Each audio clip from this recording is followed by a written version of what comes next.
You don't want to do that! Yes, I do.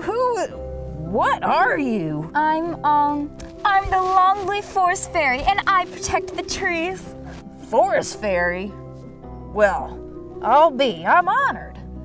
But I've got a new axe here, and I'm breaking it in, and I want to cut down this tree. No, you don't. This tree's over 400 years old. Why, it's the oldest longleaf pine tree anywhere, and it's right here in North Carolina. I don't know a long leaf from a short spruce, but this axe needs to make some wood chips. It is over 400 years old. You can't cut it or any of these trees down. They're a part of our living history, telling the tales of Tar Heels.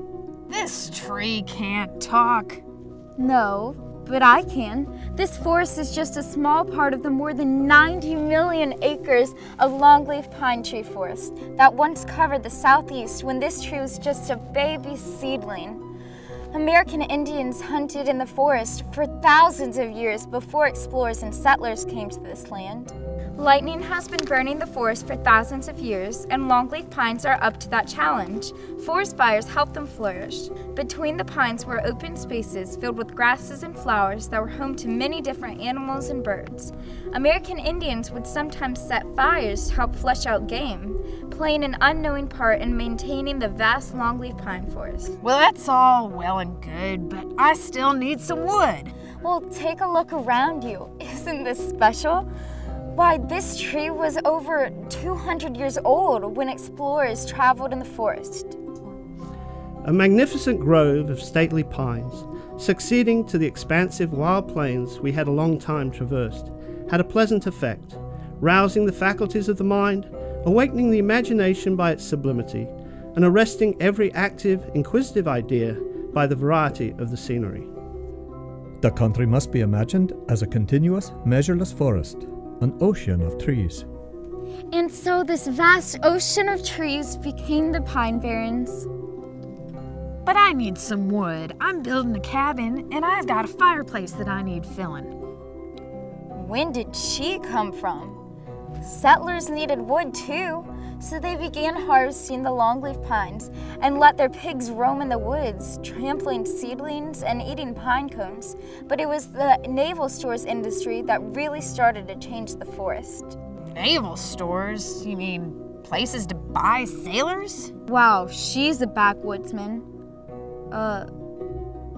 Woman? No, naval stores, goods made from pines that were crucial in building and waterproofing wooden ships.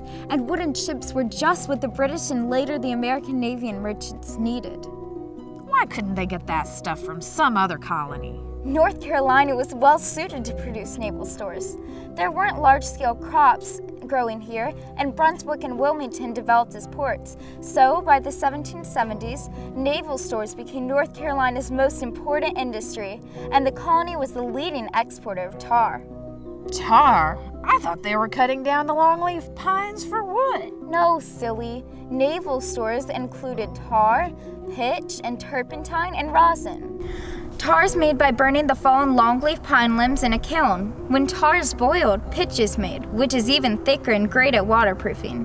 Resin, thick gummy stuff, oozes out of cuts made in living trees.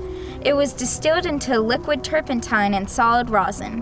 By 1850, North Carolina made more turpentine and rosin than any country in the world. That's a lot of jobs for folk, I suppose.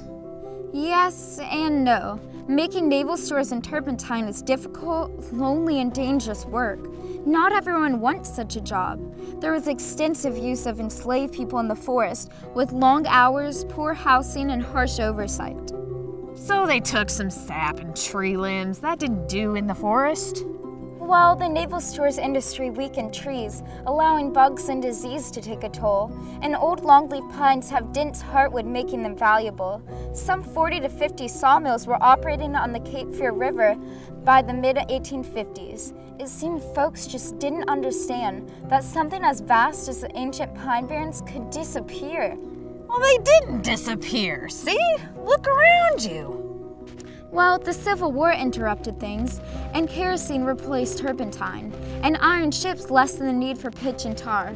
Forests became fields and trees became homes. Forest fire prevention unknowingly helped in the longleaf pine forest ecosystem too. Longleaf pines survive forest fires while other invading trees are burned off. Well, I'll be a Tar Heel. Exactly. Forest workers' tarry feet gave us a nickname, which North Carolina troops during the Civil War lived up to with their dogged persistence. The name Tar Heel stuck like the tar. So, my wood? Of course, we still need wood in naval stores, but there are better ways to harvest them. We can preserve and even grow the longleaf pine forest, helping the animals who call it home, like the endangered red-cocketed woodpecker. Annabelle, time to go home. Oh, I have to go. You aren't going to cut down anything, are you? Wait a minute. I thought you were the Longleaf Forest Fairy. Well, I like to think I am, but really, I'm just a kid who cares. Now that I know how important these longleaf pine forests are, I'm gonna go on up to that ranger station and see about volunteering to help out here, protecting our past and our future. Want to borrow my wings?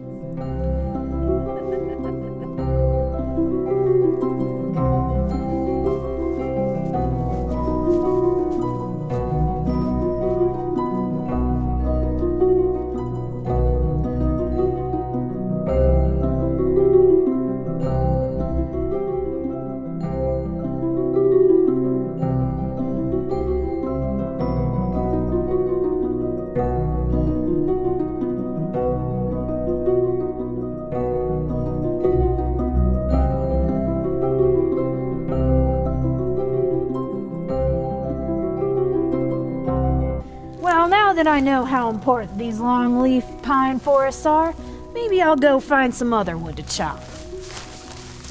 Maybe a dogwood. No!